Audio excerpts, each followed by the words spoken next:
Bonjour Nadia Gers, Bonjour. on te reçoit aujourd'hui sur notre chaîne YouTube pour une interview en version longue. Avec toi on va parler de la fin de vie, de la laïcité, du voile et du féminisme.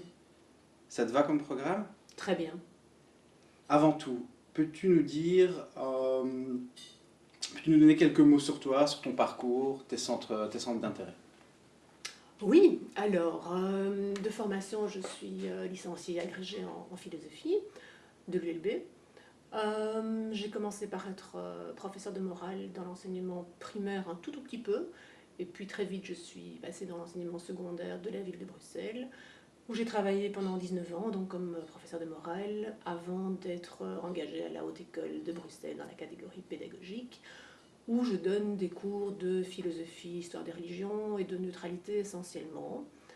À côté de ça, je suis aussi une militante laïque et féministe, donc j'ai écrit plusieurs livres sur les thèmes dont tu m'as dit que nous allions justement parler aujourd'hui, ça tombe bien. Et que dire d'autre? Écoute, sinon, je ne sais pas si mes hobbies sont intéressants. Pourquoi pas? Qu'est-ce que j'ai comme hobby? La photographie, le jogging, la nature, la solitude, les grands espaces. Très bien, alors justement tu parlais de tes ouvrages, de tes écrits. Dernièrement tu as écrit un plaidoyer pour le droit à l'euthanasie, Mhm, un plaidoyer inspiré de ta propre histoire. mhm. Ta maman, ta mère de 86 ans, elle a eu recours à l'euthanasie. Comment tu as réagi quand elle t'a annoncé qu'elle voulait mourir? Ben, j'ai envie de dire que c'était pas un scoop. C'est une formule un peu lapidaire, mais je crois qu'elle correspond assez bien à la réalité, puisqu'en fait, bon, d'abord, on a toujours beaucoup parlé de la mort et très facilement avec maman, donc c'était pas un sujet tabou. Donc j'ai toujours su que la souffrance, ça l'intéressait pas, qu'elle estimait tout à fait normal à un moment donné de dire stop. Moi, j'ai plus envie d'aller plus loin.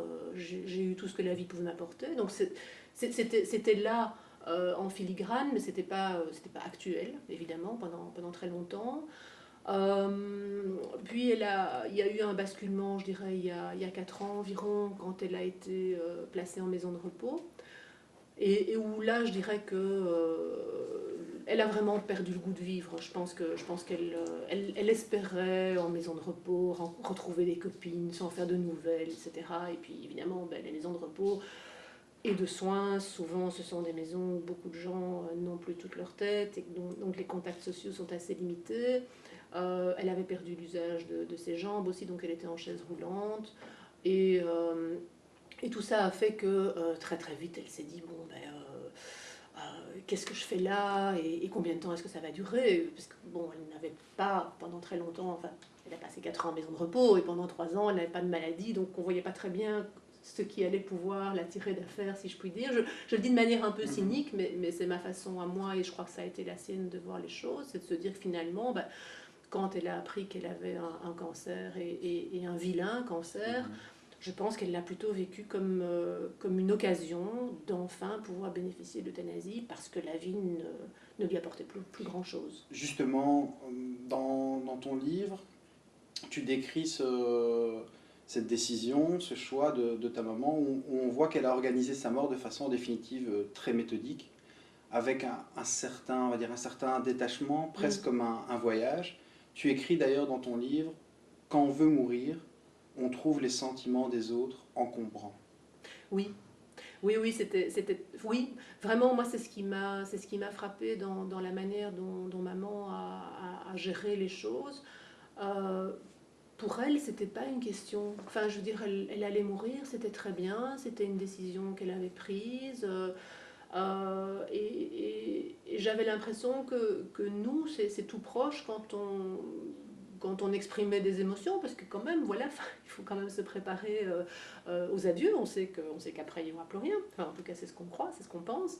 Euh, ben, on a parfois envie de mettre des mots sur ce qu'on ressent, de se laisser aller, de verser une petite larme.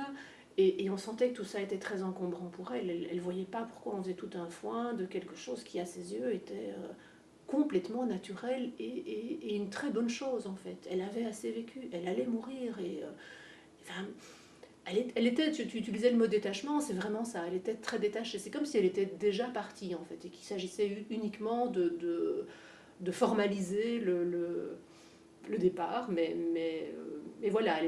Ouais. Justement, est-ce que tu dirais que ta maman avait déjà les codes face à l'euthanasie, puisque dans ton livre, tu écris que notre attitude face à la mort, elle est culturellement marquée, que nous n'avons peut-être pas encore les codes face à l'euthanasie.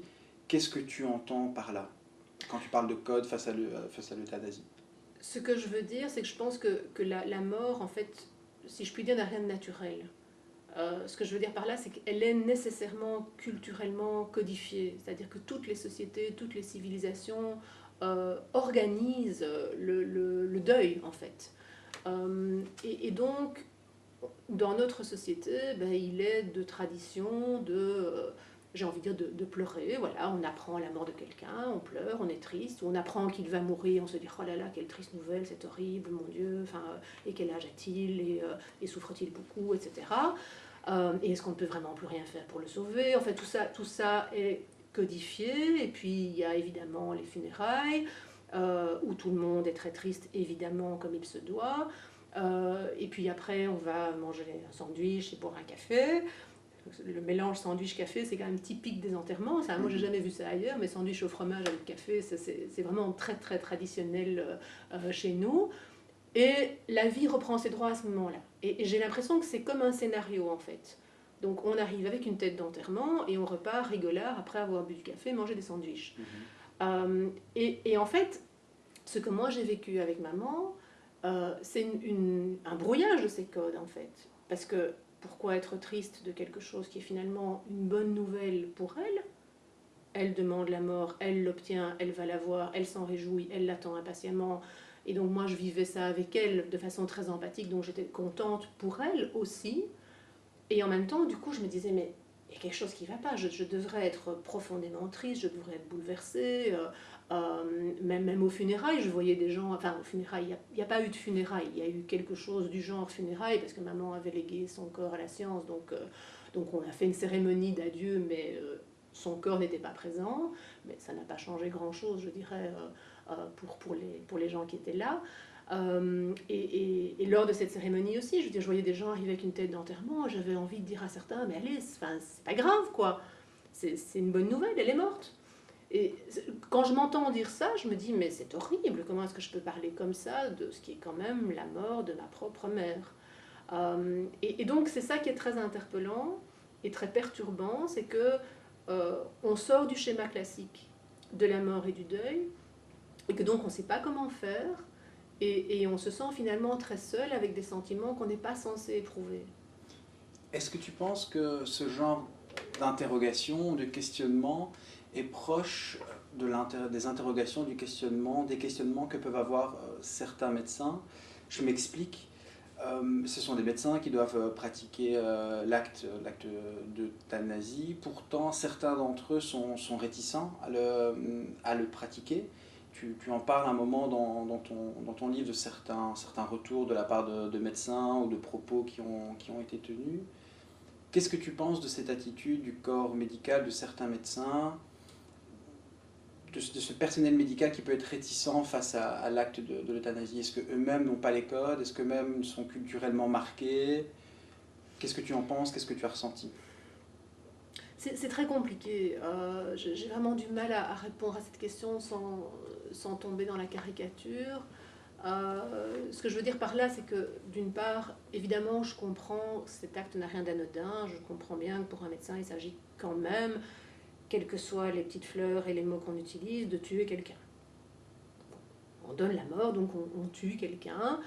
La seule différence, elle est évidemment de taille, c'est qu'on le fait à la demande de la personne. Et que donc ça n'est évidemment pas un assassinat, ça n'est pas un meurtre, à mes yeux en tout cas, puisque on ne fait que répondre à une demande exprimée de manière volontaire et réitérée à plusieurs reprises.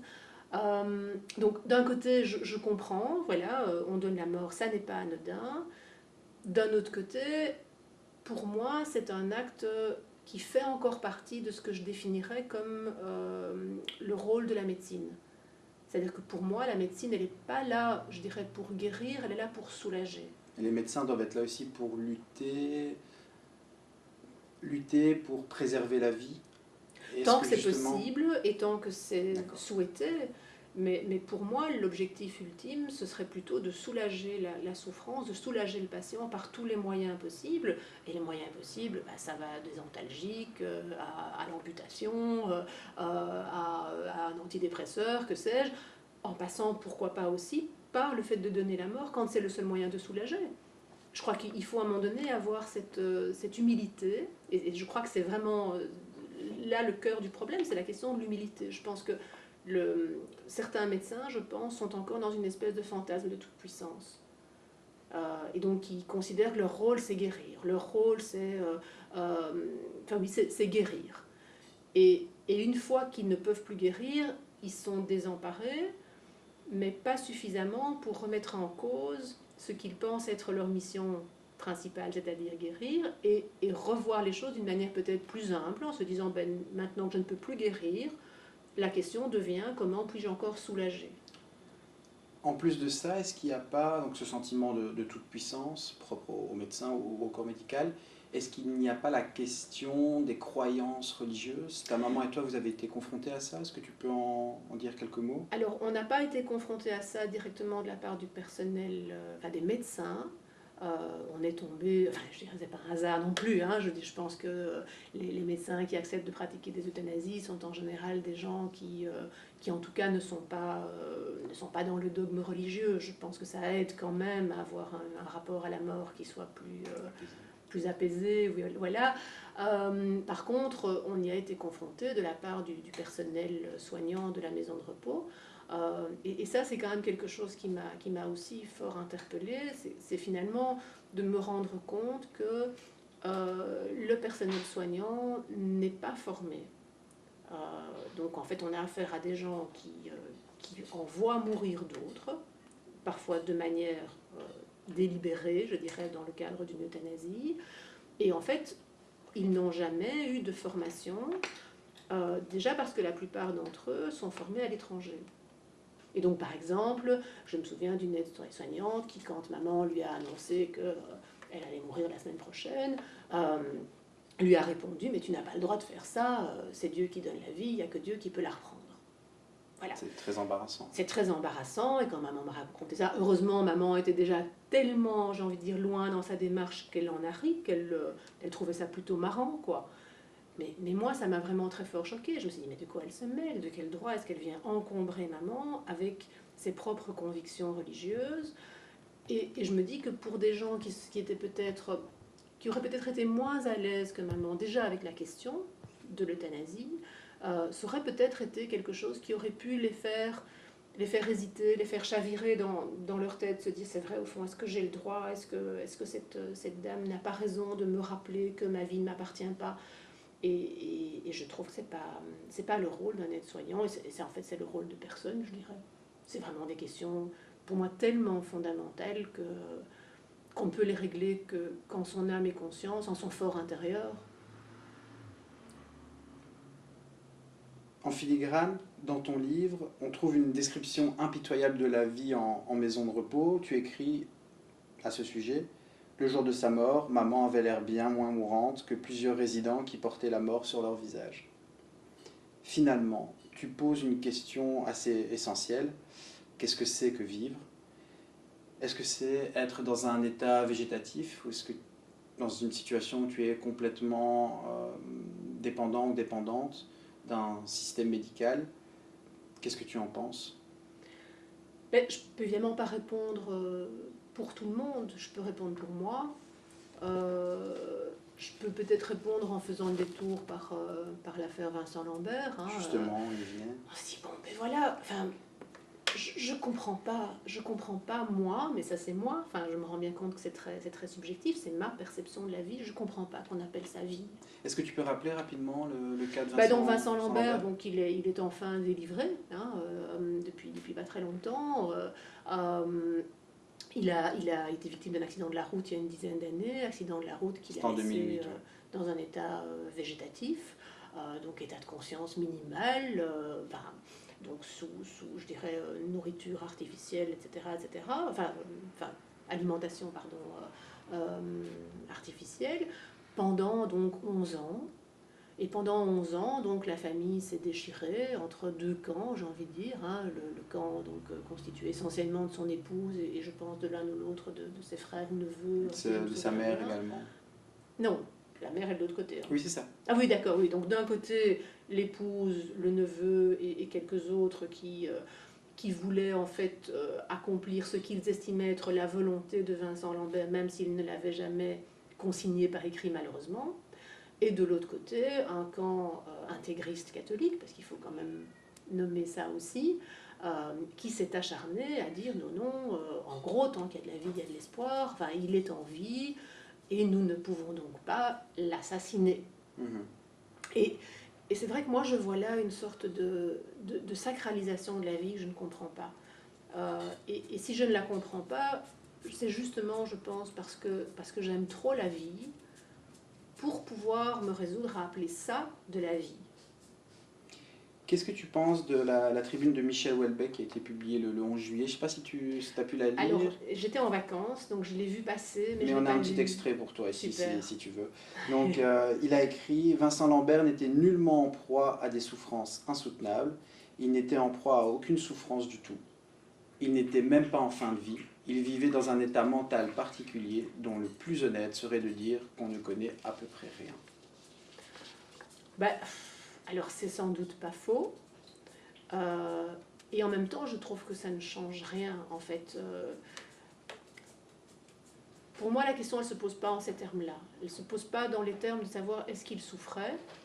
Elle se pose dans les termes de savoir est-ce qu'il y avait encore un espoir de faire en sorte qu'il retrouve quelque chose que moi j'appellerais de la vie, c'est-à-dire où il peut un minimum jouir de ce que la vie permet d'obtenir. Et sinon, donc parce que ma conviction, et je pense qu'elle est quand même étayée par l'immense majorité du corps médical, c'est que lui ne ressentait plus rien, donc plus rien ni de positif ni de négatif. Donc c'était un légume, comme on dit souvent. À ce moment-là, la question devient qu'est-ce qui est, me semble-t-il, le plus humain pour les proches, en fait.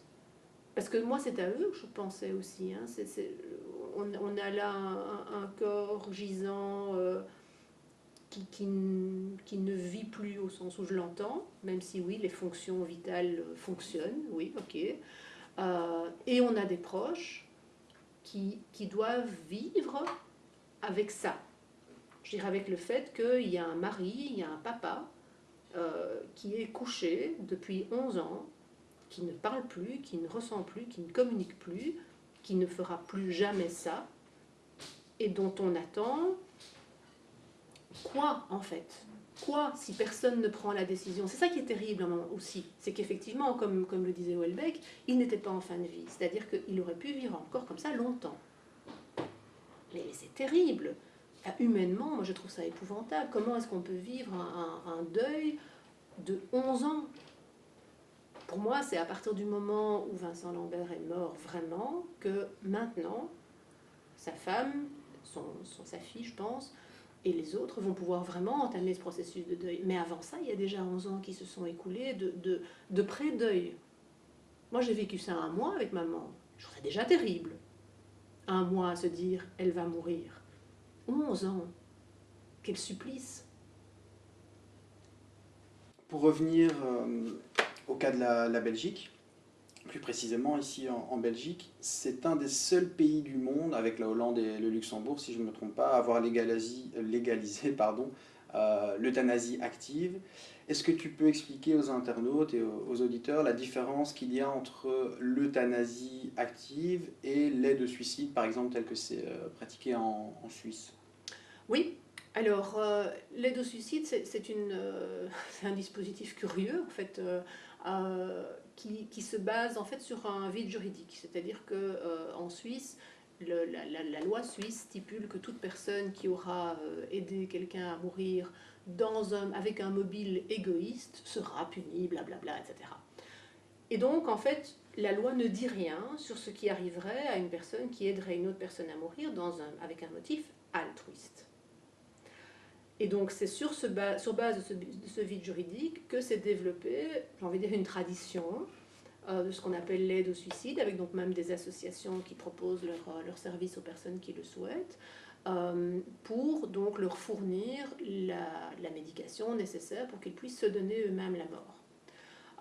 Alors évidemment c'est encadré, ça, on ne fait pas ça n'importe comment bien sûr, il faut toujours forcément un médecin qui fournit une prescription médicale de la substance létale.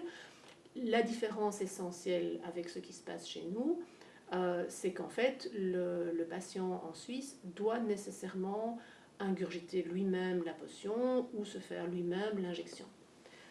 Ce qui d'ailleurs pose parfois problème. Il y a quelques années, je ne me souviens plus de la date, il y a eu comme ça un cas assez tragique en Suisse qui a mené à un procès. Heureusement, la doctoresse a été acquittée, mais donc elle suivait une patiente qui était dans un état, enfin qui était atteinte d'une maladie dégénérative. La date du suicide assisté était fixée depuis longtemps et le jour dit, la patiente était devenue tellement gravataire qu'elle n'était même plus capable d'appuyer elle-même sur le bouton permettant l'injection, pour se faire l'injection. Et donc le médecin s'est trouvé dans un cas, je dirais, assez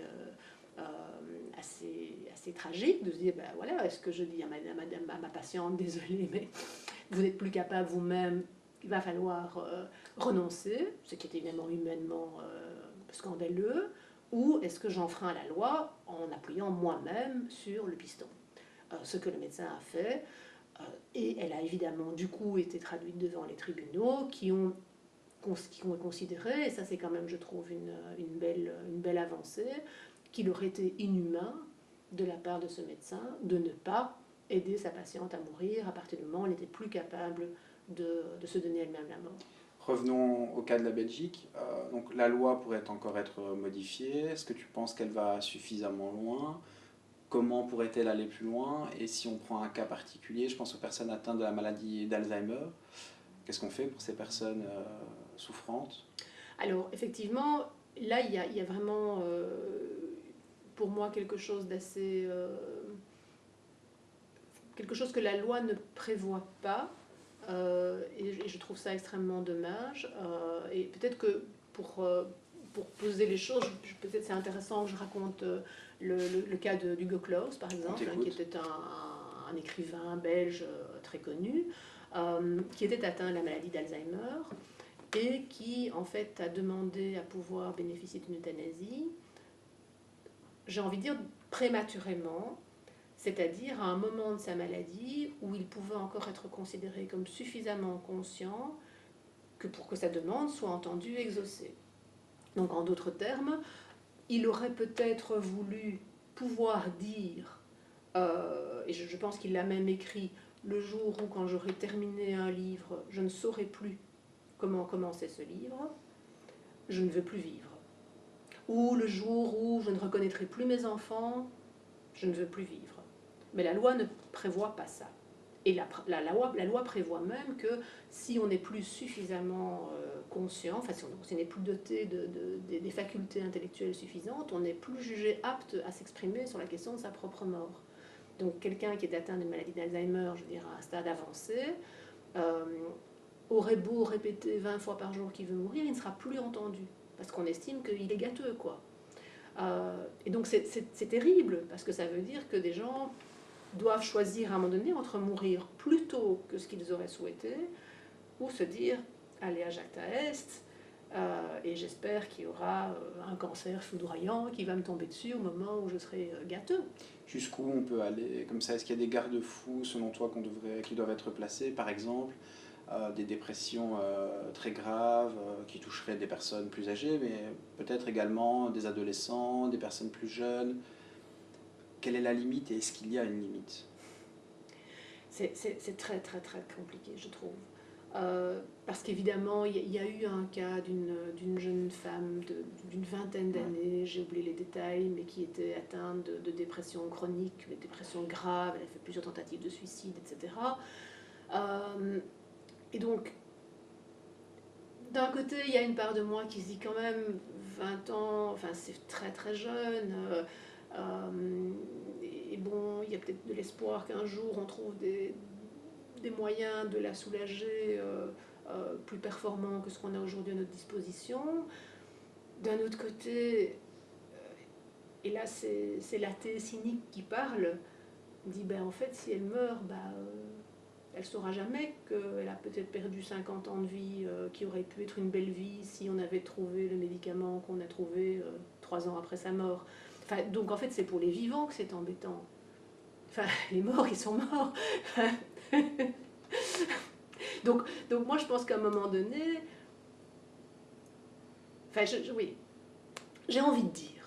J'ai envie de dire qu'à un moment donné, ce qui est important, c'est que l'entourage soit en paix avec la demande de la personne.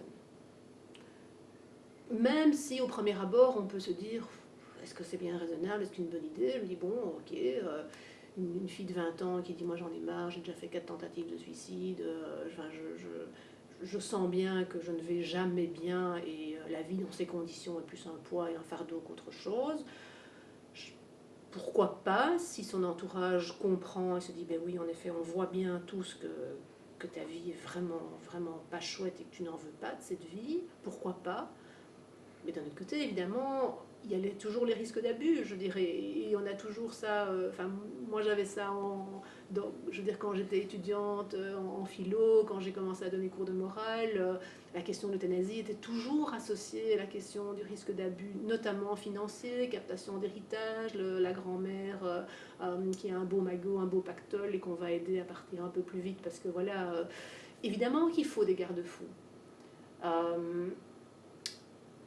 Dans ce cas précis, là, le cas de la dépression grave et importante, est-ce qu'on ne peut pas lire aussi comme un signe d'impuissance de notre société, incapable de soutenir et d'accompagner la vie, une vie saine et heureuse pour les individus, et donc, étant donné notre incapacité on plaide et on s'incline face à un accompagnement de fin de vie? Est-ce que c'est pas un peu une solution de facilité? Moi, j'aime pas, je crois que tu le sais, cette tendance à accuser la société de tous les maux. Parce que, bah oui, l'euthanasie, c'est toujours un aveu d'impuissance, bien sûr, que ce soit un aveu d'impuissance de la médecine psychiatrique ou de la médecine généraliste, c'est toujours un aveu d'impuissance, mais ce qu'à un moment donné, il ne faut pas faire avec aussi. Je veux dire, enfin oui, notre société, nulle société n'est parfaite, toute société a ses limites, a ses faiblesses, a ses incapacités. Enfin, comment dire, j'ai été confrontée à ce genre de discours, de gens qui disaient voilà, dans nos sociétés individualistes, on prend plus le temps de s'occuper de nos vieux, on les fout dans des homes et puis après on les tue parce que voilà, ils sont malheureux. Enfin, je caricature à peine. À peine. Et c'est vrai que ça me heurtait un peu. Parce que, ben oui, bien sûr qu'il y a des sociétés où les vieux restent dans la famille, etc. etc. Mais je pense que selon d'autres critères, ces sociétés ne sont pas très enviables non plus. Peut-être que sur ce critère-là, oui, ok. Et donc, moi, je suis assez pragmatique par rapport à ça. Je me dis, voilà, on vit dans des sociétés qui sont effectivement des sociétés de l'individualisme. Mais je ne considère pas ça comme un gros mot. Je pense que c'est aussi ce qui a permis, ou ce qui a amené plutôt la tradition des Lumières, quoi, c'est de mettre le focus sur l'individu. Alors oui, il y a des effets pervers. Oui, ce qui compte le plus aujourd'hui, c'est plus le clan, c'est plus la famille, c'est plus l'honneur, c'est plus le groupe, c'est l'épanouissement personnel de chacun. Oui, mais j'ai pas envie de renoncer à ça sous prétexte qu'il y a peut-être je dirais des conséquences malheureuses à cette société de l'individu. Je préfère quand même ça à la société du clan, qui n'est pas toujours plus humaniste non plus d'ailleurs. Hein. Pour revenir sur la société du clan, plutôt cette idée des clans, de groupes, de communautés, allons-y en parlant de dogme même, les trois religions monothéistes, comme tu le sais, sont plutôt opposées au suicide, même s'il y a certaines limites, je pense, ça peut se discuter pour le protestantisme, ça peut se discuter. Est-ce qu'il y a des lobbies religieux actifs au sein du Parlement, là pour le coup du Parlement français, comment s'exprime-t-il? Est-ce que tu as pu remarquer de tels procédés en Belgique, de lobbies religieux, d'activistes religieux, de politiques religieux qui s'activent justement pour éviter l'adoption d'une loi pro-euthanasie ou au moins pour la freiner?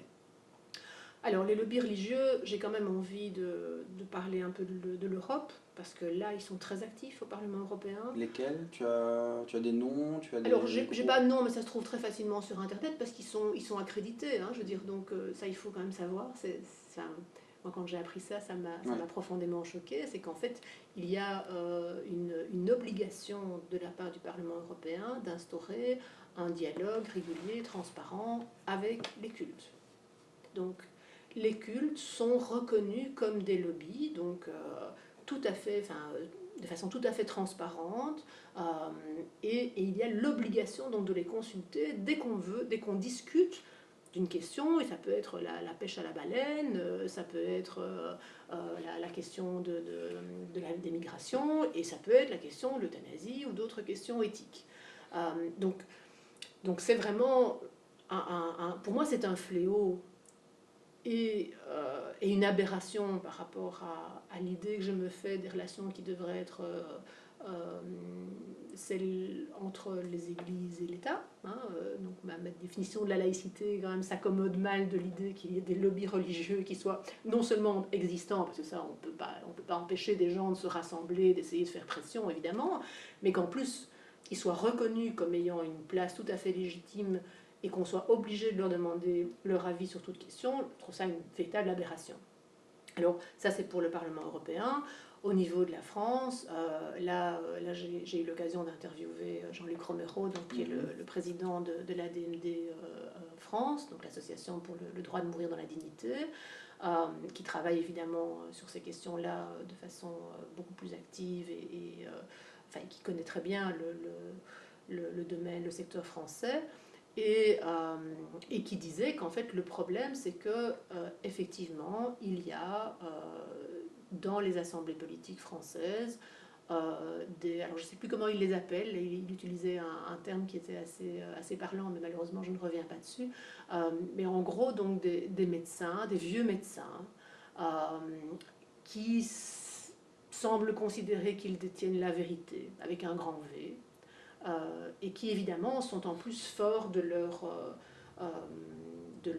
casquette de médecin pour imposer leur vue. Et alors curieusement, ça je ne savais pas non plus, mais la France, tout État laïque qu'elle soit, organise aussi par le biais donc, du président des rencontres régulières avec les représentants des cultes. Et la société civile est évidemment la portion congrue de ces rencontres. Hein. Donc on va avoir une dizaine de représentants des cultes, et puis on va avoir deux ou trois membres de la société civile qui sont là pour faire bonne mesure, mais qui évidemment ne font pas le poids dans une discussion avec le président de la République laïque. Tu ne penses pas que c'est juste pour l'image, un coup de com' politique, pour plaire à une partie de l'électorat? Même si ce n'est que ça, c'est déjà trop. C'est encore pire, peut-être. Justement, Nadia, tu viens d'introduire le deuxième thème de notre interview, puisqu'on va parler maintenant de la laïcité, du lien entre la religion et les institutions politiques. Alors pour commencer, je vais prendre un extrait, un auteur que tu cites dans ton dernier livre, Tolérance, diversité, laïcité, et tu cites le philosophe français Marcel Gauchet à propos du processus de sortie de la religion. Donc je le lis. Sortie de la religion ne signifie pas sortie de la croyance religieuse, mais sortie d'un monde où la religion est structurante, où elle commande la forme politique des sociétés et où elle définit l'économie du lien social. Et pour lui, c'est caractéristique, un des traits caractéristiques des démocraties modernes. Il s'est planté pour le coup, non? Tu penses pas? Il ne s'est pas encore planté. Mais peut-être qu'il va se planter si on continue comme ça. Ouais. Non, je ris, mais je vois bien ce que tu veux dire. Je pense qu'il a raison. Je pense qu'il a raison pour dire qu'une démocratie, nécessairement, étymologiquement, ça veut dire que le pouvoir est aux mains du peuple. Et évidemment, l'idée sous-jacente, ça n'est pas que le peuple se contente de dire « Ah oui, oui, nous voulons la loi divine ». Ça veut dire que le peuple se donne le droit, moralement, de réfléchir par lui-même, avec les outils de sa raison, à ce qu'il estime juste, bon et bien pour qu'une société fonctionne.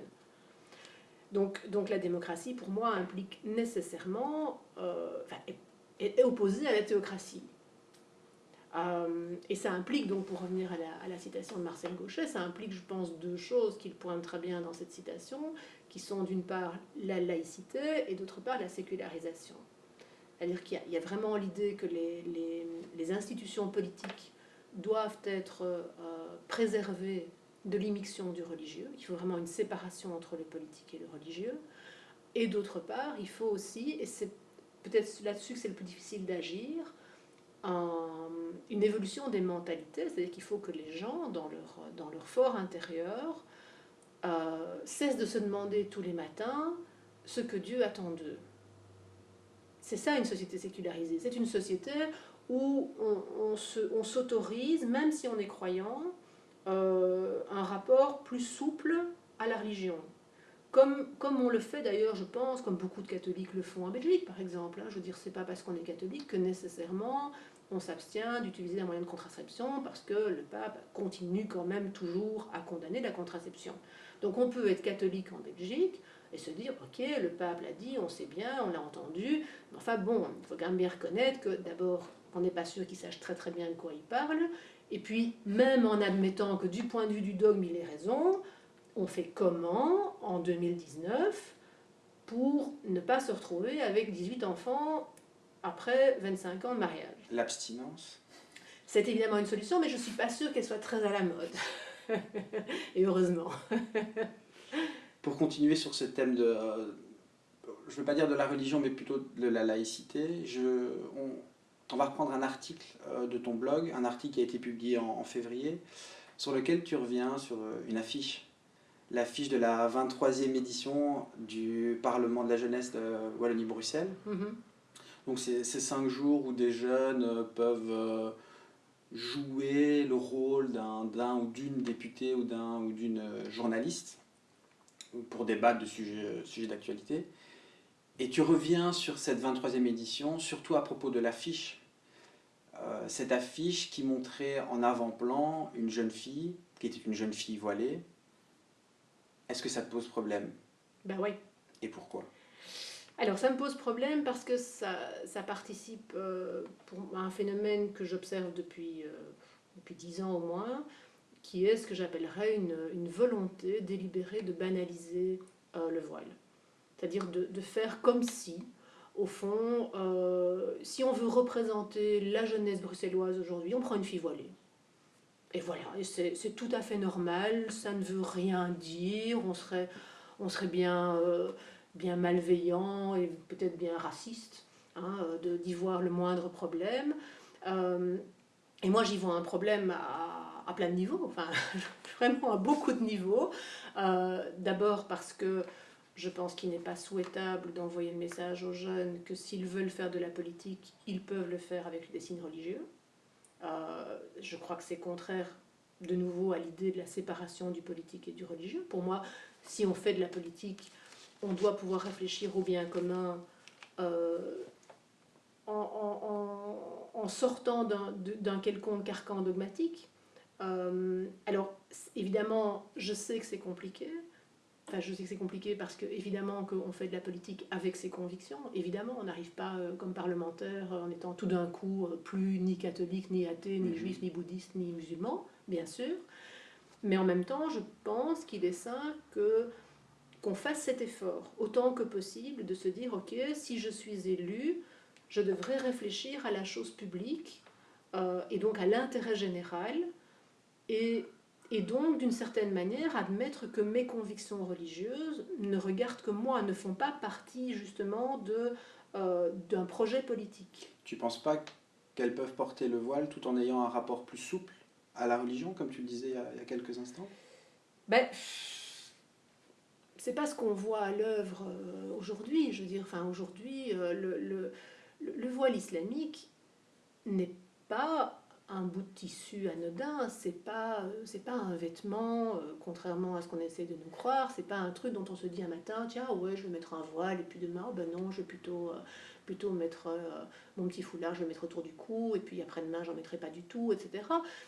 Et il fait partie d'une véritable entreprise de reconquête ou de conquête de l'espace public par, en gros, les frères musulmans.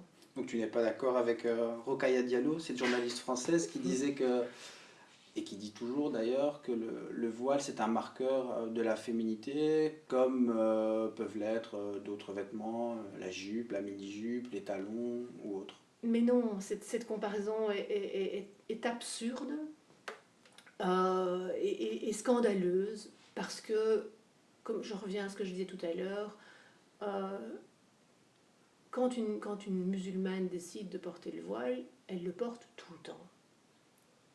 C'est pas quelque chose dont elle peut décider qu'elle le porte aujourd'hui et pas demain, et puis de nouveau après-demain, et puis oui, mais pas pour aller à la piscine, ou oui, mais pas pour aller à tel endroit, etc. etc.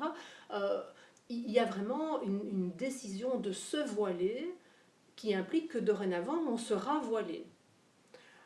Alors que porter une mini-jupe, des hauts talons, etc., moi je ne connais aucune femme qui revendique le droit d'aller faire de la croix-branche en mini-jupe. Ça, il faut quand même pouvoir le dire aussi à un moment donné. Je veux dire, c'est d'ailleurs pour ça que j'ai changé d'avis sur le voile. Hein.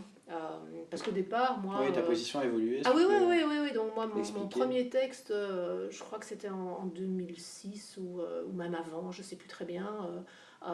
C'était une chronique, j'étais encore membre de l'équipe de résistance. Ouais. Et j'avais écrit une carte blanche qui s'appelait Vive la liberté pour toutes. Et donc, c'était à l'époque où la question du voile à l'école commençait à se poser en Belgique. Et j'avais voulu prendre un peu de hauteur et dire ah, mais bon, au fond, pourquoi est-ce qu'on fait tout un foin avec ça? Est-ce que l'idéal, ça ne serait pas des écoles dans lesquelles cohabitent des filles en mini-jupe et d'autres filles voilées sans que personne ne reproche à qui que ce soit d'avoir la tenue qu'il a? Et puis je me suis rendu compte, moi, contrairement à Rokhaya Diallo, que ma comparaison était idiote. Parce que aucune fille en mini-jupe ne prétend non plus convaincre les autres filles que c'est une mini-jupe qu'elles doivent porter pour être à la hauteur de leur religion, puisqu'il n'y a pas de religion derrière la mini-jupe. Donc le problème du voile, c'est ça, et ça, on a vu d'ailleurs, par exemple, la préfète de l'Athénée d'Anvers, qui est une des dernières à s'être résolue à interdire le voile à ses élèves, elle l'a fait pour cette raison-là. Elle a dit, on a vraiment essayé d'être une école ouverte, tolérante, de laisser les filles venir avec leur voile en se disant c'est pas grave, ce qui compte c'est qu'elles ont dans la tête, etc. etc. Et ce à quoi on a assisté, c'était à une surenchère. C'est-à-dire que les filles étaient de plus en plus voilées, elles arrivaient à la fin avec des gants, avec des tenues hyper couvrantes, il n'y avait plus que leurs yeux qui dépassaient. Et quand elle a essayé la négociation, ça a échoué. Donc elle a essayé, elle les a convoquées, elle leur a dit écoutez les filles, bon, quand même, quoi, on est plutôt coulant ici, mais faites un effort quand même. Enfin, les gants, c'est peut-être un peu too much, quoi. C'était pas possible parce qu'on avait affaire à une sorte de surenchère malsaine à qui serait la meilleure musulmane. Et donc, le problème de fond pour moi, c'est aussi une question de féminisme. Et peut-être même surtout. C'est-à-dire que l'idée, c'est quand même toujours que c'est une obligation faite aux femmes. Une femme musulmane, j'ai envie de dire, digne de ce nom, doit couvrir ses cheveux. Alors moi je veux bien qu'on trouve que finalement c'est une super bonne idée, que ça va être ravissant et qu'on va la sortir avec toutes ses tenues et que ce sera mignon tout plein, mais ça reste quand même une limitation par rapport à ce que les hommes peuvent se permettre. Porter le voile, ça limite un petit peu les possibilités d'activité. Même si on va évidemment de plus en plus vers vers une société où il faut accepter ça partout, même à la piscine, hein, on va autoriser le burkini parce qu'après tout, pourquoi pas, etc. Il y a quand même des situations où, d'un point de vue pratique, c'est compliqué. Dire les labos de chimie, l'acrobranche, ou simplement le fait de pouvoir se dire, bah tiens, il fait chaud, j'enlève ce bazar parce que j'ai envie de respirer, quoi. Et pour le running hijab, alors?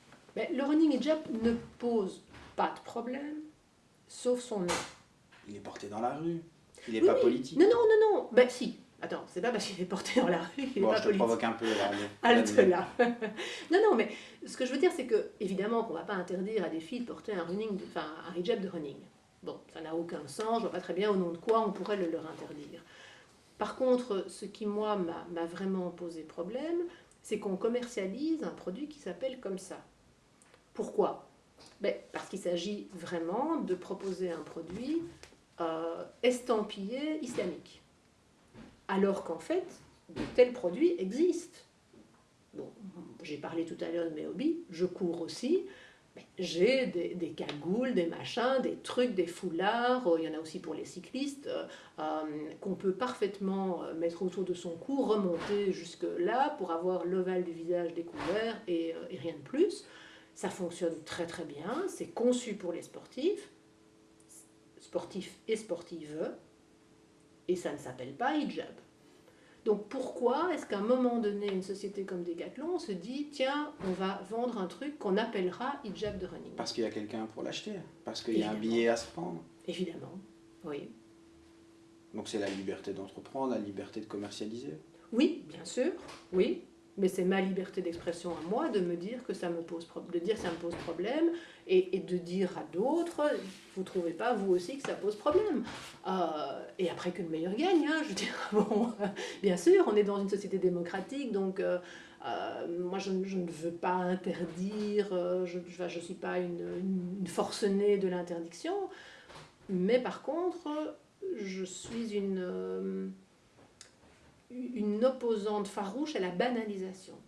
On ne me fera pas croire que tout ça c'est banal, que tout ça ne veut rien dire et que tout ça ne comporte pas un danger. Tu parlais de féminisme tout à l'heure.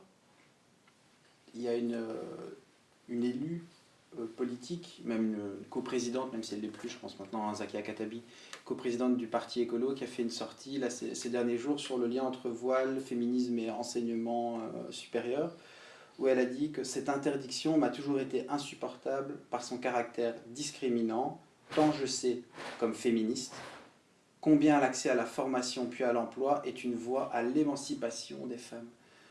Il est possible qu'on réintroduise ou qu'on permette, en tout cas si on suit la proposition de Zakia Katabi, du voile dans l'enseignement supérieur. Si ça passe, est-ce que ça te pose problème pour le coup? Comment? Alors ça me pose problème en particulier pour la catégorie d'enseignement dans laquelle je travaille, c'est-à-dire l'enseignement pédagogique. Pour le reste, je comprends. C'est vrai que je pense que l'enseignement, je vais évidemment aller à contre-courant de ce que dit Zakia Katabi, mais pour moi, c'est l'enseignement obligatoire qui a une mission d'émancipation, pas l'enseignement supérieur. Et donc c'est au nom de cette mission d'émancipation que je pense qu'il est important que les signes religieux soient interdits dans l'enseignement obligatoire. Il s'agit de dire, voilà, même si en tant que jeune fille mineure, puisqu'on parle du voile, on va parler jeune fille mineure, vous êtes éventuellement peut-être obligée par vos parents, par la famille, le clan, peu importe, de porter le voile, à l'école, on vous garantit un espace préservé de cette émission du religieux où vous pourrez vous épanouir.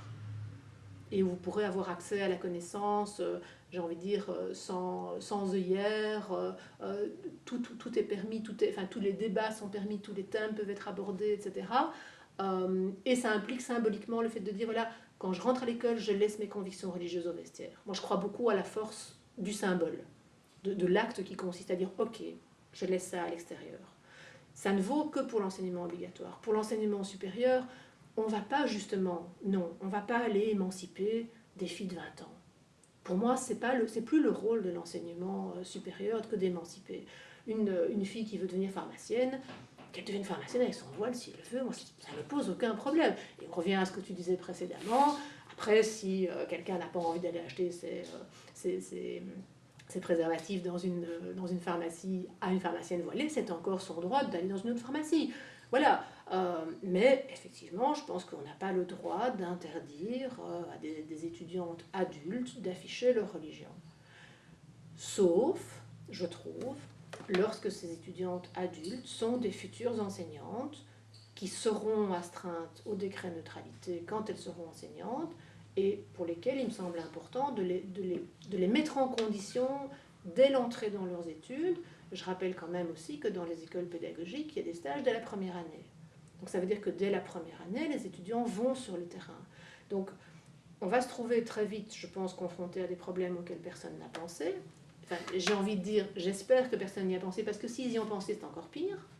Parce que s'ils y ont pensé, ça veut dire que l'étape suivante, c'est de dire, mais oui, mais pour faciliter l'intégration, l'émancipation et l'intégration sur le marché de l'emploi, il faut évidemment renoncer à imposer l'absence de signes convictionnels aux enseignants. C'est toute la question de savoir si nos dirigeants politiques ont encore une pensée longue, s'ils sont capables d'anticiper ce genre de choses.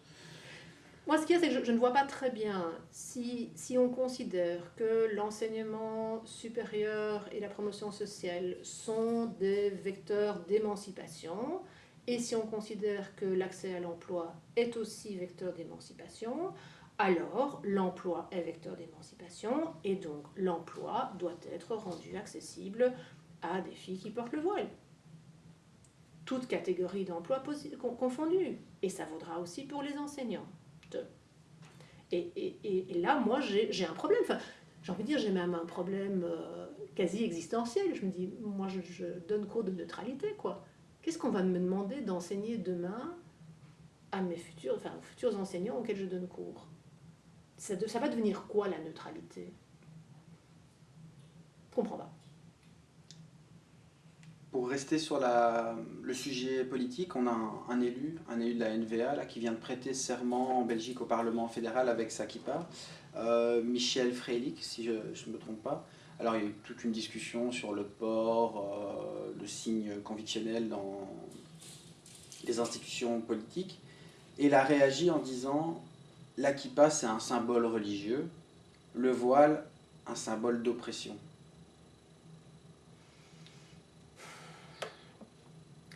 Je comprends ce qu'il veut dire.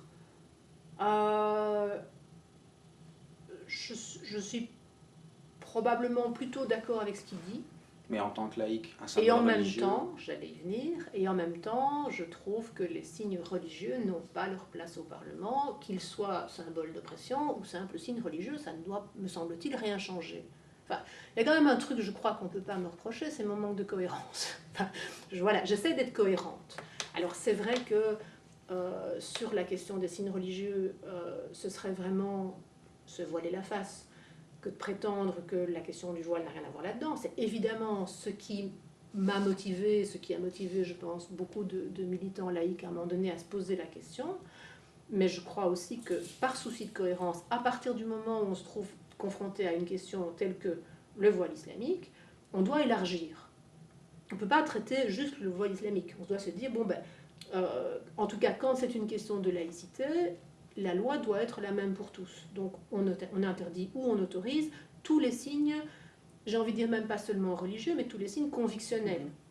Donc, ce qui veut dire aussi que si demain on peut porter des signes convictionnels comme enseignant, eh bien moi j'arriverai avec mon t-shirt « Dieu n'existe pas ». Et si quelqu'un m'en fait le reproche, j'ai envie de dire qu'il aura des ennuis. Bon, je ne vais pas aller casser la gueule à qui que ce soit, mais je serais prête, je crois, à aller en justice pour dire qu'est-ce que c'est que cette discrimination. Je veux dire, quand on est croyant, on peut l'afficher urbi et orbi, et moi qui suis athée, je n'ai pas le droit. Pourquoi? Au nom de quoi? Et si on me dit c'est de la provocation, bah, j'ai envie de dire, bah, écoutez, moi je me suis sentie provoquée à un moment donné par ceux qui affichaient partout comme ça leurs convictions, alors que moi je m'astreignais à une certaine réserve. Très bien. Pour la question du féminisme, ou un parallèle avec le féminisme, tu vas voir où on veut en venir. On sait qu'en Europe, si on regarde les statistiques de population, de répartition de la population, l'islam, et on parle bien de l'Europe ici, l'islam est une religion, c'est plutôt la religion des pauvres, des quartiers populaires et des subalternes, en règle générale.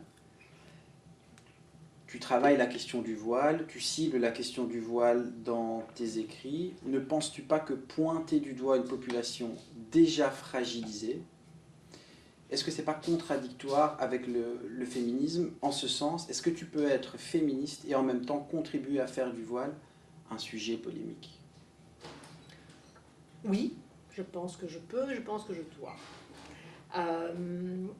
Alors il y a plusieurs choses dans ce que tu as dit, il y a beaucoup de questions, en tout cas beaucoup de choses sur lesquelles j'aimerais réagir.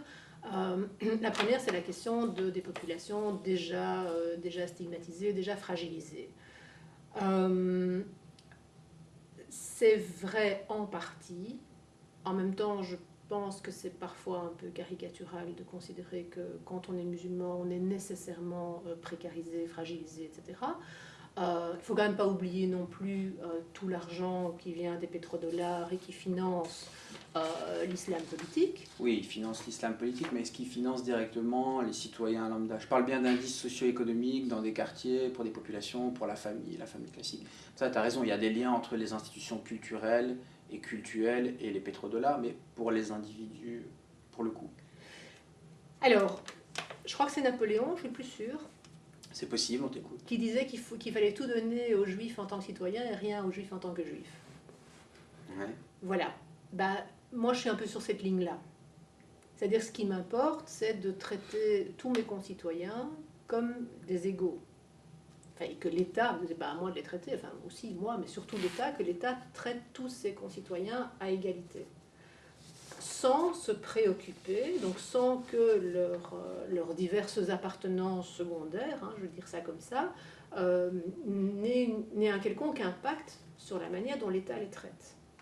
Mais évidemment, c'est toute la question de toutes les politiques de gestion de la diversité, c'est-à-dire je vais essayer de formuler ça clairement. Vas-y, on a le temps. Oui, merci. En fait, c'est la question que je traite dans mon cours de neutralité. Voilà, je vais repartir de là. Au fond, est-ce que l'État est plus neutre en ne se préoccupant pas de savoir si les gens auxquels il a affaire sont catholiques, musulmans, bouddhistes, athées, communistes, fascisants, etc., etc., ou est-ce qu'il est, l'État plus neutre en reconnaissant à différentes communautés des droits spécifiques parce qu'il se préoccupe des obligations ou de ce que ces citoyens considèrent comme des obligations qui leur sont faites du fait de leurs convictions religieuses. C'est-à-dire, alors on va introduire des droits différenciés pour les sikhs, pour les bouddhistes, pour les musulmans, pour les pastafariens, etc. Comme on fait en Grande-Bretagne, par exemple. Voilà, exactement, qui devront être reconnus en tant que tels. Moi, évidemment, je suis plutôt de la tradition républicaine, française, donc première version, j'ai envie de dire indifférence à la différence, je veux dire ça comme ça, voilà, vous êtes des citoyens, le reste je ne veux pas le savoir. Parce que je pense qu'introduire des droits différenciés, c'est extrêmement dangereux. Pour moi, ça compromet la notion même de citoyenneté. On n'est plus alors des citoyens, on est considéré par l'État comme membre de communauté, donc on est dans une vision communautariste, ce qui implique aussi parfois l'enfermement dans la communauté, ça c'est le risque inhérent. Je cite toujours très volontiers un jugement d'il y a plusieurs années en Allemagne, où une juge allemande, donc c'était un couple d'origine, je ne sais pas très bien, mais en tout cas d'origine étrangère, de culture musulmane, de religion musulmane. Et la dame demandait le divorce en procédure accélérée pour cause de mauvais traitements qu'elle subissait de la part de son mari. Et la juge lui a refusé le divorce en arguant du fait que dans cette culture, il n'est pas inhabituel que l'homme exerce son droit de châtiment sur la femme. Autrement dit, vous demandez la protection de l'État allemand et on vous renvoie à votre culture, à votre tradition, en disant non, mais chez vous c'est normal. De quel droit vous venez vous plaindre? Vous savez quand même bien que, en islam, les hommes battent leurs femmes, quoi. C'est scandaleux. Alors évidemment, heureusement, le jugement a été cassé, Mais c'est un des effets pervers possibles du fait de reconnaître les gens comme étant membres de communautés religieuses plutôt que citoyens. Ça n'est plus la même loi pour tous. C'est une loi qui va s'appliquer en fonction de ce que dit votre tradition, ce que dit votre culture et surtout ce que dit votre religion. Donc, j'entends bien que, pour revenir à ta question, j'entends bien que les musulmans puissent être victimes de discrimination en tant que musulmans. Et je pense qu'il faut effectivement être très attentif à lutter contre toute discrimination réelle des musulmans parce que musulmans. Mais je refuse de faire le saut, de faire ce passage entre victimes de discrimination parce que musulmans et victimes de discrimination parce que voilés. Parce que c'est pas la même chose. La fille à qui on demande d'enlever son voile, on ne lui demande pas de cesser d'être musulmane. On lui demande simplement, comme à n'importe qui, n'importe quel citoyen, de ne pas afficher ses convictions religieuses ou philosophiques dans l'exercice de certaines fonctions. C'est tout. Et c'est ça le gros problème auquel on est confronté aujourd'hui, c'est qu'on a une charge massive de gens, d'associations qui tentent de nous faire justement faire ce saut, de nous faire accepter l'idée que si on interdit le voile, on discrimine les musulmans. Ce qui est faux. Ce qui est faux. Et c'est la raison aussi pour laquelle je me suis énervée, pour revenir un petit peu au monde politique, lorsque Maïnour Özdemir a été élu au Parlement bruxellois et que ça a fait un battage médiatique incroyable. Enfin, on aurait dit que c'était la première élue d'origine étrangère qui était élue au Parlement bruxellois. Alors que c'était simplement la première voilée, quoi. Mais avant ça, on a eu des tas d'hommes et de femmes formidables qui étaient d'origine marocaine, d'origine turque, d'origine algérienne, d'origine tunisienne, etc., qui étaient peut-être pour certains musulmans, j'en sais rien. Et j'ai envie de dire, je ne veux pas le savoir, ça ne m'intéresse pas. Pour moi, ce n'est pas une information pertinente et ils ont fait un boulot excellent. Et d'ailleurs, ceux-là ont été balayés. Maintenant, certains d'entre eux d'ailleurs s'en sont plaints, on dit voilà, on n'est plus efficace comme attrape-voix en fait. Le parti préfère mettre des femmes voilées plutôt que des gens comme nous qui avons toujours gardé nos convictions religieuses pour nous parce qu'on estimait que ce n'était pas le lieu. Et cette tendance-là m'inquiète. C'est vraiment le retour du religieux. Et c'est pour ça que Marcel Gauchet aura peut-être un jour tort. Alors, Marcel Gauchet aura peut-être un jour tort, tout comme peut-être, en tout cas on l'espère, Boualem Sansal. Tu as lu son dernier bouquin, son dernier roman, 2084, La fin du monde? Oui. Donc rapidement, il décrit un empire théocratique qui est fondé sur l'amnésie et la soumission totale à un dieu unique. Est-ce que tu penses que la religion a dans ses gènes la tentation totalitaire? Oui. Ça me paraît évident. Oui, parce que je pense que c'est ce qui différencie la religion de la philosophie, c'est que la religion, ce n'est pas des questions, c'est des réponses. Et ces réponses ne sont même pas des réponses provisoires ou des réponses proposées, ce sont des réponses qui sont considérées comme définitives puisque leur source, c'est Dieu lui-même. Donc on ne voit pas très bien pourquoi changer la réponse de Dieu. Enfin, et Dieu, il ne se trompe pas, forcément, il est tout-puissant, il est omnipotent, etc. Donc je pense que les religions, quand elles se sont faites à la démocratie, ça n'a jamais été de gaieté de cœur et ça n'a jamais été par un mouvement naturel et spontané. Ça a toujours été parce que la société civile leur a dit à un moment donné, écoutez, vous êtes bien gentils, mais vous n'allez pas continuer à prétendre régenter tout le monde. Donc je pense que oui, je pense que les religions ont cette tendance à prétendre dire le bien, le vrai, le bon pour tout le monde. Oui. La seule solution, c'est donc la laïcité. Oui. Ah, une petite citation, je pense que tu vas l'aimer celle-là, tu me dis ce que tu en penses. Elle est de Jean-François Bayard, un politologue français, qui a écrit, il y a quelques temps maintenant, « Les laïcistes contemporains ne sont donc pas fidèles à l'esprit de la loi de 1905, contrairement à ce qu'ils prétendent. Ils sont en réalité des salafistes de la laïcité, des fondamentalistes, en ce sens qu'ils veulent revenir à son âge d'or supposé, qui n'existe que dans leur imagination. » l'on assiste en définitive à une forme de confessionnalisation de l'État, qui cesse d'être séparée de la nouvelle religion nationale, le laïcisme. Waouh! Tu m'as déniché une perle, là. Elle te fait plaisir, celle-là? Ah oui, écoute, merci beaucoup, oui, oui. Je dois vraiment dire que je ne suis pas d'accord. Tu peux argumenter? Ben, alors, moi, ce qui me frappe, c'est que je pense justement que la force de la laïcité, c'est qu'il n'y a jamais eu d'âge d'or de la laïcité. Mais il y a un esprit de la laïcité.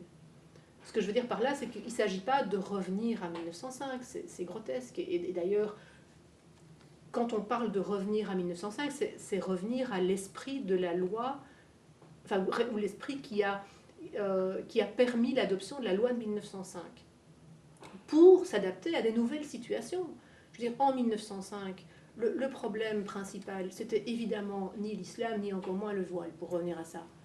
Mais en même temps, c'était intéressant de revenir aux débats qui ont eu lieu à l'époque pour se dire, bah tiens, au fond, face à des nouvelles situations qui n'ont pas pu être anticipées en 1905, comment réagir pour rester dans cet esprit? C'est-à-dire que ce qui a été recherché en 1905, c'est une solution qui permette de vivre en paix, avec des cultes, en, je dirais, les contraignant à admettre qu'ils n'avaient pas ou plus de pouvoir politique, qu'ils n'avaient pas à exercer un quelconque pouvoir politique.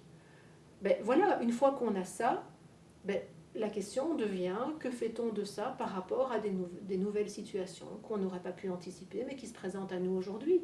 Donc la laïcité, justement, elle est par essence évolutive, et bon, je peux quand même pas m'empêcher de rappeler que par contre, je veux dire, les gens qui nous reprochent, puisque je prends le reproche pour moi, de nous accrocher à un texte de 1905, sont des gens qui s'accrochent à un texte qui est souvent vachement plus ancien, quoi. J'ouvre une toute petite parenthèse. Il y a le rapporteur de la loi de 1905, qui est Aristide Briand. Dans ses propos à l'Assemblée nationale, il a un discours très moderne, je trouve, sur le port de vêtements religieux. Et on le mettra en lien dans la vidéo, puisque là on ne parle pas de voile, mais de vêtements pour les catholiques, de soutanes, etc. Et c'est très intéressant ce qu'il en dit. On revient à cette question de la laïcité.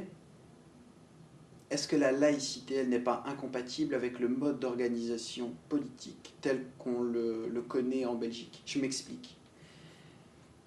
Est-ce que nos dirigeants ne sont pas pris au piège du communautarisme politique? Si tu regardes les dernières élections, donc on a eu là il y a moins de 2 mois maintenant, et je fais référence, pour en citer au moins 2, le tract de Zoé Génaud ou encore les propos d'Émir Kir. Est-ce qu'ils ne sont pas pris au piège de ce communautarisme politique? Comment on fait pour sortir par le haut de cette situation? Est-ce qu'on peut encore le faire?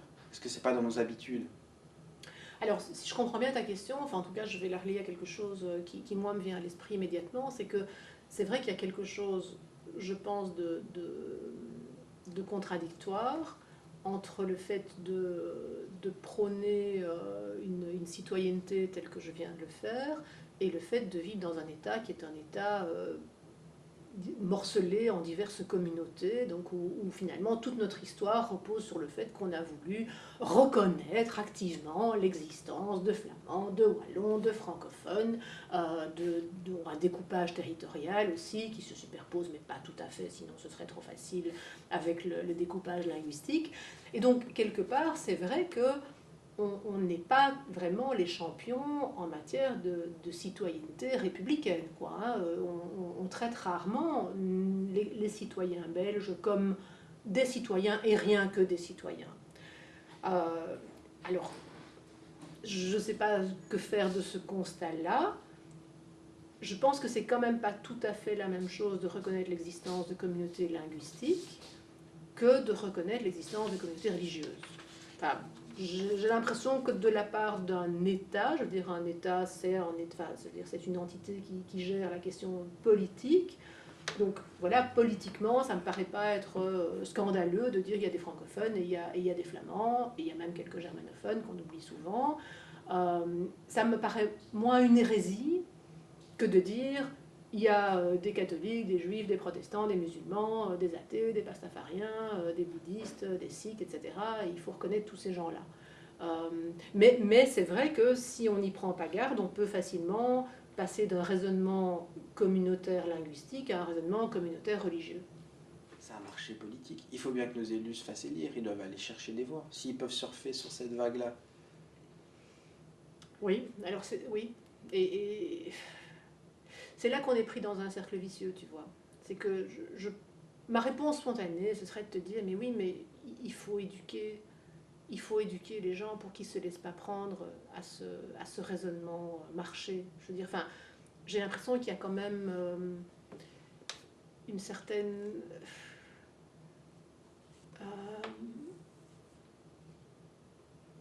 je ne sais pas comment expliquer, je n'arrive pas à trouver le terme, mais je trouve ça tellement pathétique, en fait, d'accepter d'être considéré pour toujours comme un musulman ou comme un... peu importe, par l'État. Je trouve que c'est tellement plus valorisant de se dire je suis un citoyen à part entière, quoi. Mais pour ça, il faudrait revaloriser la citoyenneté. Et comment le faire autrement qu'à l'école? Or, l'école elle-même est piégée. Alors, heureusement, on en sort un peu. Hein, je veux dire, on commence maintenant à introduire des cours de citoyenneté. On a remplacé une des 2 heures hebdomadaires de morale ou de religion par de la citoyenneté. C'est un pas en avant. Mais sinon, de manière générale, même l'école, elle est... Par le système de réseau.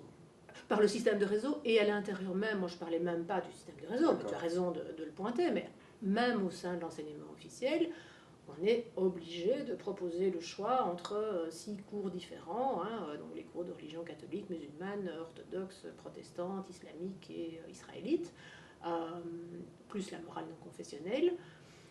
C'est une obligation légale. Donc déjà le système scolaire belge nous dit vous êtes obligé de tenir compte de la religion, je ne vais pas dire des élèves, de la religion des parents qui vous confient vos élèves. Est-ce qu'il n'y a pas, excuse-moi je te coupe, il n'y a pas une opportunité là selon toi? On a cette niche, si on pouvait travailler la question, peut-être pas de la religion, mais de l'histoire des religions et apprendre à rationaliser, à raisonner sur ces matières-là, est-ce que l'école justement n'a pas un rôle à jouer en s'emparant de ce sujet? Bien sûr, évidemment, l'école a un rôle fondamental à jouer. La question que je me pose, mais je suis peut-être un peu pessimiste pour le moment, c'est est-ce qu'on va le lui laisser jouer? C'est-à-dire que, est-ce que, vu le pli qui est pris ces dernières années, est-ce qu'il va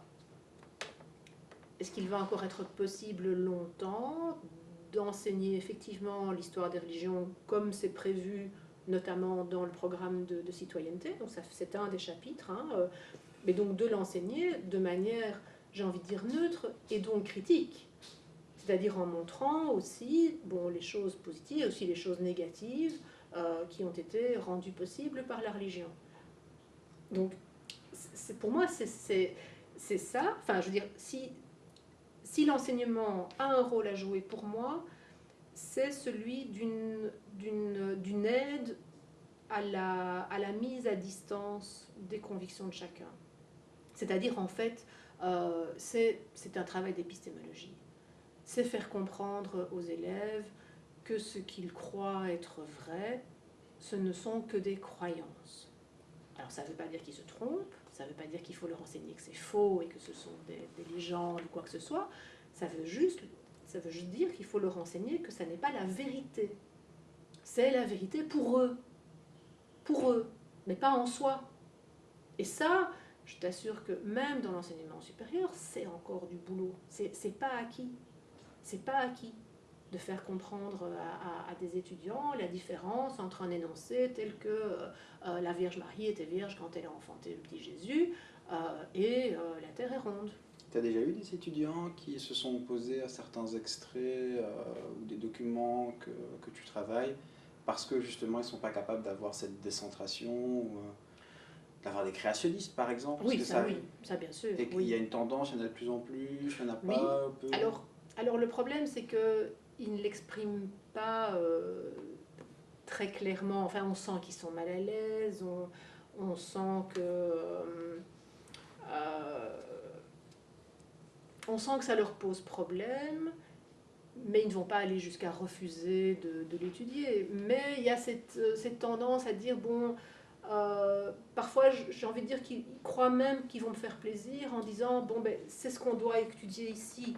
On peut croire ce qu'on veut à l'extérieur, mais ici c'est ça qu'il faut étudier. Moi j'ai déjà eu comme ça, j'ai déjà assisté à des dialogues entre étudiants où l'un d'entre eux émettait clairement des doutes sur la théorie de l'évolution. Et une autre étudiante le dit, mais arrête, enfin, c'est ça qu'on doit apprendre ici. Après, tu sors, tu crois ce que tu veux, mais ici, c'est ça qu'on nous enseigne. C'est pas ça la neutralité? Ben non. Non. Et je voulais raconter une anecdote à ce propos, parce que j'avais trouvé ça... Ah oui, c'est ça, oui. À un moment donné, j'avais une étudiante qui me posait des questions sur la théorie de l'évolution, mais ça devenait vraiment très, très scientifique. Et donc, à un moment donné, je lui dis, bah, écoute, pose cette question à ton prof de bio. Enfin, je pense qu'il est mieux placé que moi pour te donner les informations scientifiques.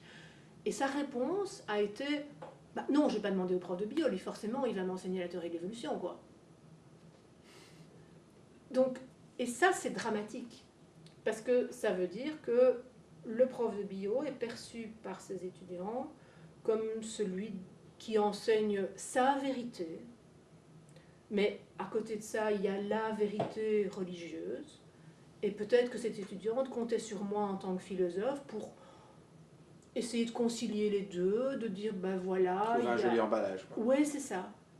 Et ça, moi, ça me fait très très peur. Je me dis, enfin, et c'est quand même aussi assez inquiétant de se dire que ces étudiants sont arrivés dans l'enseignement supérieur sans avoir compris qu'il y a des connaissances scientifiques qui ne peuvent pas être confondues avec des convictions. Mais ça c'est pas récent comme problème. C'est-à-dire qu'on a des ministres, on a des cabinets, on a un ministère, ils sont pas là depuis la dernière pluie. Donc ils sont au courant de tout ça. Ils doivent bien travailler ces questions. Est-ce que tu sens que ça bouge ou pas assez? Est-ce qu'on est soutenu? Est-ce que le prof il est seul dans sa classe face à ça? Est-ce qu'il peut faire remonter les informations? Tu sais, je pense qu'il y a aussi une question qui est une question quasiment d'urbanisme, en tout cas à Bruxelles. Parce que c'est bien de dire... je me souviens que quand... je parle de ça dans mon livre sur la neutralité. Attends, c'était la ministre Arena, je pense, qui a augmenté le taux de participation au voyage scolaire, le taux minimal de participation au voyage scolaire. On vérifiera. Et donc, son argument était de dire, ben voilà, les voyages scolaires, c'est une activité obligatoire, ça fait partie des apprentissages, et donc, évidemment qu'il faut que tout le monde y participe, tout comme il ne viendrait à l'idée de personne de dire qu'il faut 80% de présence ou de participation au cours de bio. Il faut que tout le monde y soit. Donc, elle avait fait ce parallèle. Et donc, le message était très clair. Pour une fois, c'était bon, voilà, il n'est pas question de dire qu'on veut une dispense de cours de bio sous prétexte que ça heurte nos convictions religieuses. Mais en même temps, la situation à Bruxelles, elle est quand même, enfin l'enseignement bruxellois est hyper ghettoisé. Ce que je veux dire par là, c'est qu'il y a des écoles où en fait le prof est à peu près le seul à croire ou à adhérer à ce qu'il enseigne. Ça, c'est aussi une réalité, je veux dire. Et donc, quand on est prof de bio et qu'on arrive au chapitre évolution et qu'on a devant soi 25 élèves qui tous te regardent d'un air goguenard, voire même scandalisés parce que tu oses leur dire qu'ils ont une parenté avec le singe, moi je ne peux pas jeter la pierre à ces enseignants quand ils se disent je vais passer vite sur ce chapitre-là parce que c'est compliqué à gérer. En plus, on connaît les adolescents, et ça ne vaut évidemment pas que pour les musulmans, les adolescents en général, quand ils ne sont pas d'accord avec le prof, ils peuvent être très pénibles. Donc le prof qui s'apprête à entamer ce chapitre-là, et qui devrait à la limite, c'est facile à dire, hein, qui devrait se dire, puisque ma classe semble peu réceptive, je vais y mettre le paquet, on va y consacrer 10 heures, 20 heures, 30 heures s'il le faut, mais je ne les lâche pas tant qu'ils n'ont pas admis qu'il y avait des bases scientifiques solides à cette théorie. Mais, donc le prof est tiraillé entre, je dirais, l'idéal qui serait de se dire j'y consacre le temps qu'il faut pour qu'ils admettent que c'est scientifique, et la solution de facilité, oui, qui est de dire on passe vite fait parce que de toute façon ils sont intenables, ils me lancent des boulettes de papier, ou pire encore. Donc pour que le message passe, il faudrait commencer par avoir un enseignement moins ghettoisé. Mais ça, encore une fois, tous les rapports, toutes les études en socio-d'éduc notamment le montrent bien, c'est le phénomène d'école ghetto dans des quartiers ghetto, mais ça fait 20 ans, 30 ans que ça on le sait, et surtout à Bruxelles. Et bizarrement, nos élus politiques parlent surtout de la question, là notamment l'intervention de Zakia Khatebi, du voile, alors que le vrai problème, il serait peut-être là, d'arrêter, de congestionner, de concentrer les mêmes publics dans les mêmes endroits, et de mettre à mal ce système qui est profondément inégalitaire. Parce que là on n'avance rien, quoi. Les études PISA le montrent, et toutes les études montrent clairement que le système éducatif belge est un des plus inégalitaires au monde. Est-ce qu'il ne faudrait pas commencer par là? Oui, sauf que je vois pas comment. Et donc on fait avec ce qu'on a, et on fait du communautarisme politique. Et on se fait élire en promettant de... Oui, sans doute. Enfin, je n'approuve pas la solution que tu me proposes. Je dis Oui. c'est peut-être effectivement pour des raisons de ce genre-là qu'on se résigne à mener une politique communautariste, mais c'est vrai que je ne vois pas comment faire. Je veux dire, le problème de Bruxelles, c'est que les communes sont déjà ghettoisées. Je veux dire, enfin, on le sait bien. Alors quoi? Est-ce qu'il faut renoncer à la liberté de choix des parents? Est-ce qu'il faut instaurer un système de carte scolaire? Je ne vois pas autre chose en fait. On ne peut pas obliger les gens à déménager. On ne peut pas instaurer des quotas de gens de telle origine ou de telle confession dans tel quartier avant de dire ah non mais non c'est bon là, ce quartier-là il y a assez, maintenant vous allez vivre là. Enfin, c'est pas possible. Enfin, je ne vois pas comment on peut le faire. Par contre, là où je suis pas d'accord avec toi, c'est par rapport à la question du voile, parce que je pense que ça augmente la communautarisation. Parce qu'aujourd'hui, en tout cas, c'est l'évolution que j'ai vue ces dernières années. Donc, quand j'ai commencé à me préoccuper de la question, je crois qu'il y avait 80% des écoles qui interdisaient les signes convictionnels. Aujourd'hui, on est à 95%, tout réseau confondu. Mais ça veut dire quoi? Ça veut dire que les écoles, les rares écoles, elles se comptent sur les doigts d'une main aujourd'hui, qui autorisent encore les signes convictionnels, sont prises d'assaut par les familles les plus conservatrices, les plus orthodoxes, qui tiennent absolument à ce que leur fille puisse conserver son voile à l'école. Et donc, ces filles, à chaque fois qu'une école interdit, alors maintenant c'est un peu terminé cette histoire, je crois que la vague est stoppée, mais jusqu'à il y a quelques années, chaque fois qu'une école annonçait sa décision d'interdire le voile à la rentrée suivante, il y avait immédiatement des parents qui décidaient de changer leur fille d'école pour la mettre dans l'école qui autorisait encore le voile. Et donc ces écoles-là se ghettoisaient encore plus, ce qui fait évidemment aussi fuir les élèves non musulmans qui se sentent de moins en moins, entre guillemets, chez eux, dans une école où il y a de plus en plus de musulmans. Donc je pense que je pense qu'une interdiction, mais il aurait fallu faire ça il y a très longtemps, maintenant c'est trop tard, je pense qu'une interdiction générale décrétée par le politique, pas par chaque pouvoir organisateur, aurait peut-être permis de dire, écoutez, voilà, de toute façon, la question de savoir si on peut porter ces signes religieux ou pas, c'est une non-question, on ne peut pas, nulle part, c'est comme ça. Donc choisissez la meilleure école pour votre enfant. Celle qui lui offre les options conformes à ses intentions, celle qui, je ne sais pas moi, enfin voilà, un projet pédagogique qui vous plaît, etc. Mais on évacue cette question-là. Ça aurait été un bon début.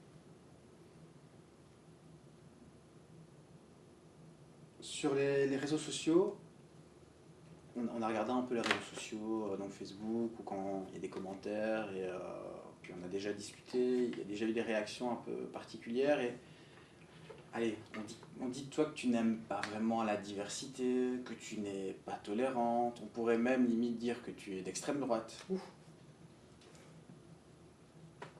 Comment tu le vis toi en tant que militante antiraciste, militante laïque, militante féministe?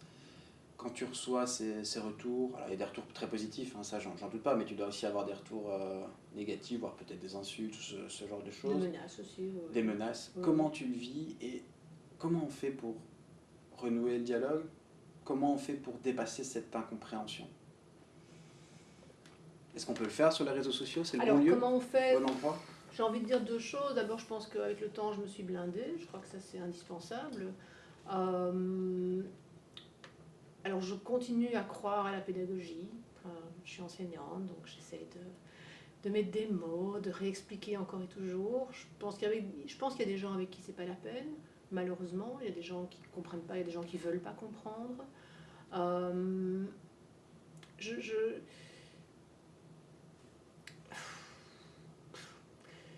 Faire preuve de pédagogie, pour moi, ça veut aussi dire revenir aux fondamentaux et revenir aux définitions. Pour moi, l'extrême droite et l'islam politique, en fait, c'est la même chose. C'est les deux versants d'une même médaille, c'est deux versants qui s'alimentent l'un l'autre. Je veux dire, l'extrême droite se repose sur le fait qu'on a une identité particulière à préserver par rapport à un envahisseur au hasard arabo-musulman. Et en face, tu as l'islam politique qui dit nous sommes musulmans, nous entendons bien le rester, il n'est pas question qu'on nous prive de cette identité. L'islam politique ou toutes les autres expressions extrêmes oui, bien sûr, d'un point de vue religieux. Oui, bien sûr. Et donc pour moi, on a deux discours identitaires qui s'affrontent et qui se renforcent. Parce qu'évidemment, plus on aura de discours d'extrême droite et de rejet, plus on aura des musulmans qui, à tort ou à raison, se diront on ne veut pas de moi, on me discrimine, donc je réaffirme qui je suis puisque je suis menacé dans mon identité. Et plus on aura un affichage visible et massif de l'islamité, plus on aura, je pense, des gens qui diront moi j'ai pas envie de vivre dans une société comme ça et donc dorénavant je vote extrême droite. Donc pour moi mon discours c'est le discours du juste milieu, c'est le discours qui consiste à dire mais moi ces identités des uns et des autres je veux pas en entendre parler parce que je trouve que la question n'est pas là, la question c'est comment faire société ensemble. Et le but n'est pas d'exclure qui que ce soit, le but est de partir, je crois, de ce qui est un constat qu'il faudrait vraiment être naïf pour nier, qui est qu'il faut quand même un minimum de valeurs communes pour vivre ensemble. Sinon, c'est pas mon projet. Enfin, je veux dire, vivre ensemble dans une société à l'anglo-saxonne où en fait on ne vit pas ensemble. On est juxtaposés dans des quartiers, on ne se rencontre pas, on ne se parle pas, on a ses tribunaux dans sa propre langue, en fonction de sa propre religion. Quand on va à l'hôpital de sa communauté religieuse, etc. Je veux dire, où est la diversité ?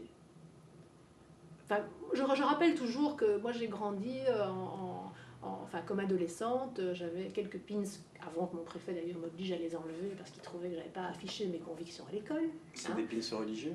C'était pas des pins religieux, c'était des pins peace and love, anarchie, et c'était aussi le fameux touche pas à mon pote, la petite main touche pas à mon pote. Et moi j'ai grandi dans cette génération Benetton. Les campagnes de Benetton qui mettaient en scène un petit gamin blanc, une petite gamine noire qui se faisait un gros bisou sur la bouche et c'était super mignon. Et alors c'est peut-être naïf, mais c'est ce qui a forgé quelque part ma vision de l'antiracisme. C'est-à-dire, et ça vaut aussi pour le féminisme d'ailleurs, parce que je n'ai pas dit tout ce que j'aurais voulu dire sur le féminisme. Vas-y, donc écoute.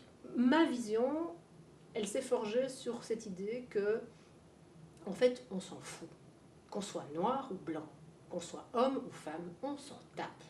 Alors, homme ou femme, je t'accorde que dans certains cas bien précis, ça peut être intéressant de le savoir, mais d'un point de vue politique, ça ne devrait avoir aucune importance. Et pour moi, c'est ça l'antiracisme. C'est le refus de traiter différemment quelqu'un en fonction de sa couleur de peau.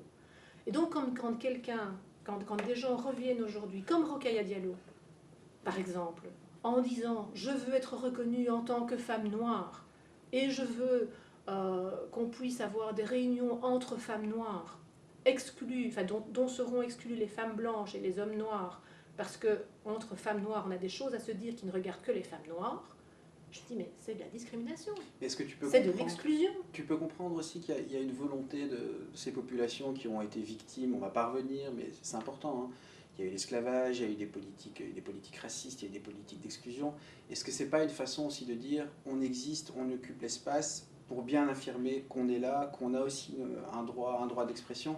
Elles en font peut-être, comme tu le dis, si je suis ton analyse, un peu plus ou un peu trop, mais c'est pour s'affirmer et pour dire qu'elles sont bien présentes et que comme toutes les autres, peu importe leur couleur de peau, elles sont là, elles occupent l'espace et elles existent et qu'il ne faut plus les oublier. Est-ce que c'est pas un mal, entre guillemets, si je te suis, pour un très bien ? Tu sais, je vais te dire une chose. Je reçois la newsletter de Rokhaya Diallo. Je peux te dire qu'elle a beaucoup plus d'activités militantes et d'invitations dans tous les coins du monde que moi. que moi ou que n'importe qui d'autre qui serait considéré comme plus compétent. Hein. Je veux dire, je ne fais pas une question narcissique. Hein. Ce que je veux dire par là, c'est que le discours de la pauvre femme noire discriminée, dominée parce qu'elle est noire, bon, c'est devenu aussi simplement du marketing. Mais c'est un fait. Je veux dire, tu as quand même des études qui montrent qu'il y a des discriminations raciales, notamment sur le marché de l'emploi. Ce sont des faits. Tu es plus discriminé quand tu es une femme que quand tu es un homme, et si tu es une femme noire, tu l'as encore plus que un homme ou une femme blanche. Ce sont, on va dire, des faits. Oui, mais ce que je veux dire, c'est que Rokhaya Diallo elle-même, elle ne l'est plus. Je veux dire, il n'y a pas de souci à se faire, ni pour son emploi, ni pour quoi que ce soit. Je veux dire, ça va bien pour elle.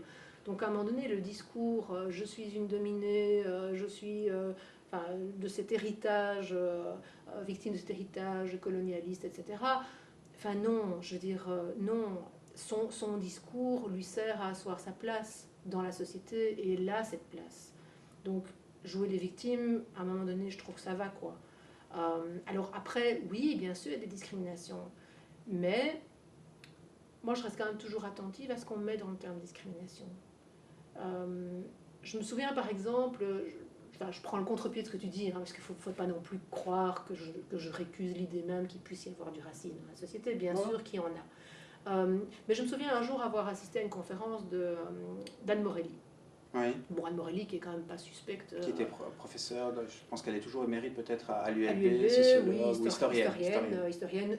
Très à gauche de l'échiquier politique, donc voilà. Qui a beaucoup écrit sur les religions. Oui. Les sectes. Et à un moment donné, elle expliquait justement la situation bruxelloise et la question de l'inégalité d'accès à l'emploi de la part, dont seraient victimes donc les jeunes garçons d'origine maghrébine. Et elle disait, en fait, c'est pas une question de racisme, c'est une question de non-maîtrise des codes. Ces jeunes hommes ont une manière de paraître, que ce soit dans l'habillement, la manière de parler, qui pose problème. Je veux dire, ils restent, c'est les gars des banlieues, quoi. Sauf que nous, on n'a pas de banlieue, mais c'est l'équivalent. C'est du capital culturel. Oui, exactement. On ne leur a pas appris à un moment donné que l'accent de la rue, c'est l'accent de la rue, mais que si on veut chercher un emploi, on n'arrive pas avec la casquette à l'envers, la dégaine, machin, en disant yo, ça va, mec, etc. Enfin, on apprend les codes. Mais il faut aussi pour ça, et je reviens à mon autre dada, l'enseignement, que l'enseignant s'autorise à apprendre les codes. C'est-à-dire si l'enseignant trouve que ce serait de l'impérialisme culturel que de dire à ce jeune qu'il devrait peut-être parler autrement, on est mal barré. À un moment donné, donner les clés d'accès à l'intégration et à l'emploi, c'est aussi pouvoir dire, écoute, tu parles pas comme ça. Enfin, tu entres en classe, tu enlèves ta casquette, tu as un bic, tu as de quoi noter, etc., etc. Et ça, je le vis aussi encore parfois dans l'enseignement supérieur. Hein. Donc communiquer les codes.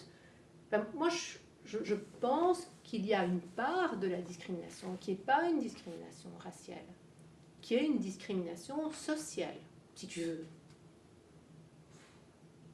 Mais qui est probablement entretenue aussi de la part de certains de ces jeunes par le fait qu'ils n'ont peut-être pas non plus envie de renoncer à ce qu'ils considèrent comme leur identité.